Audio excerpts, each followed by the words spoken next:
جس قرآن سے تو نے مرنے کی سہولت ڈھونڈ لی، اس سے جینے کا سلیقہ بھی سیکھ لیا ہوتا، اس سے جینے کی سہولت بھی سیکھ لی ہوتی۔ ہم نے قرآن سے بھی جو ہے وہ موت کو ہی تلاش کرنا چاہا۔ آؤ قرآن کے دامن میں جو روشنیاں ہیں، قرآن کے دامن میں جو زندگیاں ہیں، قرآن کے حرف حرف کے اندر جو حیات کے اصول رکھے گئے ہیں، جینے کے جو ڈھب اور طریقے سکھائے گئے ہیں، ان سے ہم روشنی اور نور حاصل کر کے اپنی زندگی کو سنوار لیں۔ قرب قیامت کے فتنوں کا تذکرہ کرتے حضور نے ارشاد فرمایا، لا یبقى من القرآن الا رسمہ ولا یبقى من الاسلام الا اسمہ مساجدہم عامرۃ وہی خراب من الہدی۔ ایک وقت آئے گا کہ اسلام صرف نام کا رہ جائے گا، قرآن صرف رسم کے طور پہ پڑھا جائے گا، اور مسجدیں زیب و زینت کے لحاظ سے تو آباد ہوں گی لیکن ہدایت کے نور سے خالی ہوں گی۔ کیا آج وہ وقت آ نہیں گیا کہ ہم قرآن کو صرف رسم کے طور پہ پڑھ رہے ہیں؟ قرآن مجید کے مفاہیم و مطالب سے ہمیں آگہی ہی نہیں ہے، اس پر عمل کرنے کی ہماری کوششیں ہی نہیں ہیں۔ ہم اپنی زندگی، اپنے معاشرتی نظام کو قرآن کے مطابق ڈھالنے کی کوشش میں لگتے ہی نہیں ہیں۔ کاش کہ یہ معاشرہ قرآنی معاشرہ ہو جائے، پھر زندگی کے سارے دکھ ختم ہو جائے اور زندگی میں بہاریں آ جائیں۔ یہ زندگی کے سارے دکھ، یہ زندگی کی ساری مصیبتیں اس لیے ہیں کہ ہم قرآن سے ہٹے ہوئے ہیں۔ قرآن کے دامن سے لپٹ جائیں، زندگی میں رونق آ جائے، زندگی میں بہاریں آ جائیں، ہر سمت محبتوں کے پھول کھل اٹھے اور نفرتوں کے کانٹے خود بخود ہی ختم ہو جائے اگر ہم قرآن پہ آ جائیں تو۔ لیکن ہم نے قرآن کو بطور رسم اپنایا، لا یبقى من القرآن الا رسمہ، قرآن کو رسم کے طور پہ ہم پڑھ رہے ہیں، ورنہ یہ قرآن تو مردہ دلوں میں زندگی کی روح پھونکنے والا ہے۔ وہ جو قتل کرنے کے منصوبے تیار کر کے گھر سے نکلتے ہیں اور ہاتھ میں تلوار لیتے ہیں، آج بانی اسلام کا قلعہ کما کر دیں گے۔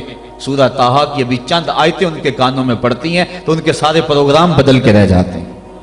جو بانی اسلام کے چراغ کو گل کرنے کے عزم لے کر گھر سے نکلتے ہیں، گلے میں پٹکا ڈالا ہوا ہے اور اپنے بہنوئی کے ہاتھ میں دیا ہے، کہا مجرم بنا کے حضور کی خدمت میں پیش کر۔ یہ قرآن کی تاثیر تھی، اور پھر قرآن ان کے اوپر ایسا اترا کہ پھر ان کی زبان سے قرآن کا جو نغمہ پھوٹا، لوگوں کی تقریر پلٹتا چلا گیا۔ حضرت عمر فاروق کا دور ہمایوں ہے، مسجد نبوی میں عورتیں بھی نماز پڑھتی ہیں، مرد بھی نماز پڑھتے ہیں۔ مرور زمانہ اور فتنے کے اندیشے سے حضرت عمر فاروق کے دور میں عورتوں کو مسجد میں باجماعت نماز پڑھنے آنے سے منع کیا گیا تھا، ورنہ پہلے مردوں کی صفیں، پھر بچوں کی، پھر خنسا، اور پھر اس کے بعد عورتوں کی صفیں ہوا کرتی تھی۔ حضرت عمر فاروق کے دور میں جو ہے وہ کچھ دور گزرنے کے بعد اس کی ممانعت ہوئی۔ آپ کا دور ہمایوں میں مسجد میں عورتیں بھی نمازیں پڑھنے آتی ہیں اور مرد بھی۔ ایک عورت، اللہ نے اس کو شکل و صورت سے نواز رکھا ہے، وہ نماز پڑھنے آتی ہے، ایک نوجوان رستہ روک کے کھڑا ہو جاتا ہے، 2 4 5 مرتبہ اس نے اس کی مزاحمت کے انداز کو دیکھا۔ ایک دن رک کر پوچھا تجھے کیا مسئلہ ہے؟ اس نے اپنے قلب کی خواہش کا اظہار کیا کہ میں تیرا متوالا ہوں، چاہنے والا ہوں، تیری ایک ایک ادا پہ 100 جان سے قربان ہونے کے لیے تیار کھڑا ہوں۔ اس نے کہا میری ایک شرط پوری کر دے، میں تیری ہر خواہش، تیری ہر بات مانوں گی۔ اس نے کہا جلدی کہو، میں تمہارے لیے آسمان سے تارے بھی توڑ لاؤں گا۔ اس نے کہا میری کوئی لمبی خواہش نہیں ہے، ایک ہی میری آرزو ہے، 40 دن تک عمر فاروق رضی اللہ تعالیٰ عنہ کے پیچھے نمازیں پڑھ لو، اس کے بعد جو کہو گے میں ماننے کے لیے تیار ہوں۔ تو اس نے کہا یہ کون سی مشکل شرط رکھ دی، یہ تو بڑا آسان ہے، اگر اس سے تو مل جاتی ہے تو میرے لیے 40 دنوں کی نمازیں کہہ رہی ہے، میں تو 40 سال بھی گزارنے کو تیار تھا۔ خیر 40 دن مسلسل نمازیں چلتی رہیں۔ جب 40ویں دن کی آخری نماز پڑھ کے وہ نوجوان واپس جا رہا ہے، اسی جگہ پہ عورت حسب وعدہ کھڑی ہے، یہ نظر جھکا کے گزرنے لگا۔ اس نے کہا میں وعدے کے مطابق کھڑی ہوں۔ کہا اب تیری ضرورت نہیں رہی، عمر نے دل کا تعلق رب سے جوڑ دیا۔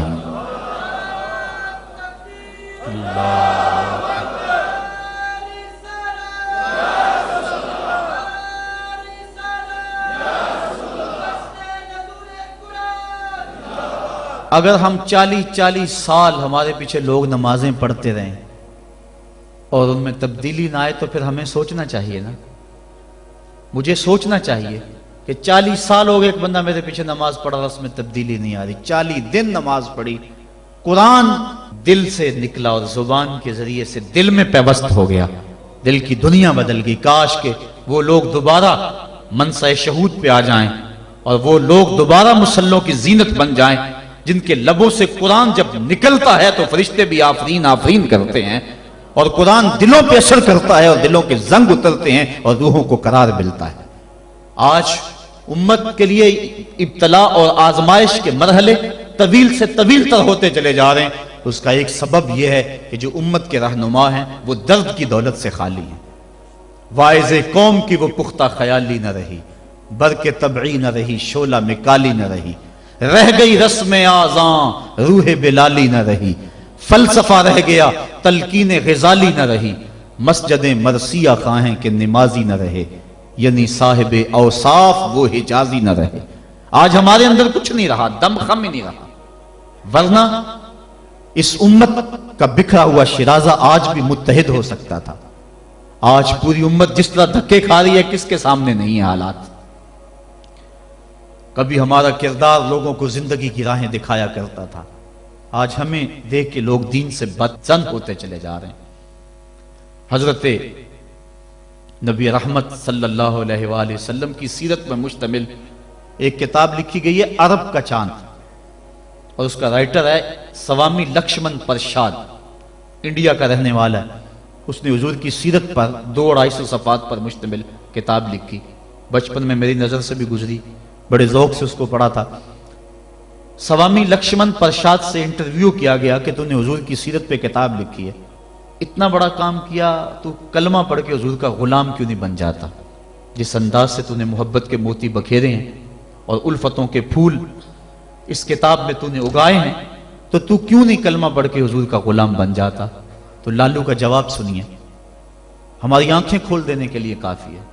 اور اتنا زناٹے دار تماچا ہے، اگر ہم محسوس کریں تو صدیوں اس کی کسک نہ جائے. اگر نہ محسوس کریں تو وہ ایک گاڑی کے پیچھے لکھا تھا، عقل نہ ہو تو موجیں ہی موجاں. لیکن اگر سمجھنے کی بات ہو تو اتنی بڑی تنبیہ ہے کہ پاؤں کے نیچے سے زمین نکل جاتی ہے اور ہمیں اپنے وجود سے شرم آتی ہے. ہمارے جسم کا ایک ایک رواں پسینے سے شرابور ہو جاتا ہے.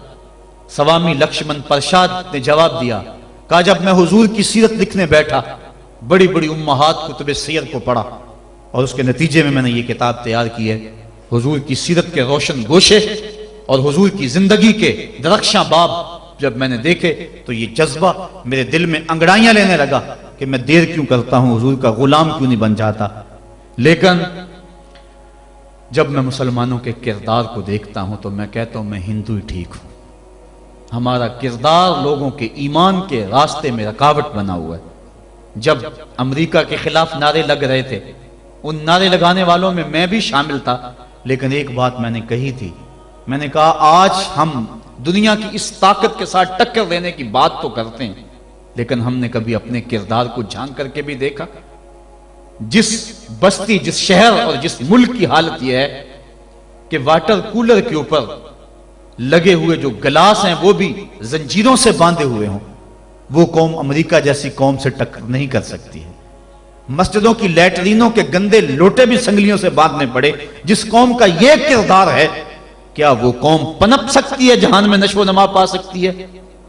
ہم تو اس قدر گراوٹ کا شکار ہیں، ہم اس قدر گرے ہوئے ہیں کہ ہماری لیٹرینوں کے گندے لوٹے وہ بھی باندھ کے رکھنے پڑتے ہیں، ورنہ ہم اتنے چور ہیں کہ وہ بھی اٹھا کے لے جائیں. تو جس قوم کا یہ حال ہو، وہ قوم کیا دنیا کی طاقتور قوموں کی آنکھوں میں آنکھیں ڈال کے بات کر سکتی ہے؟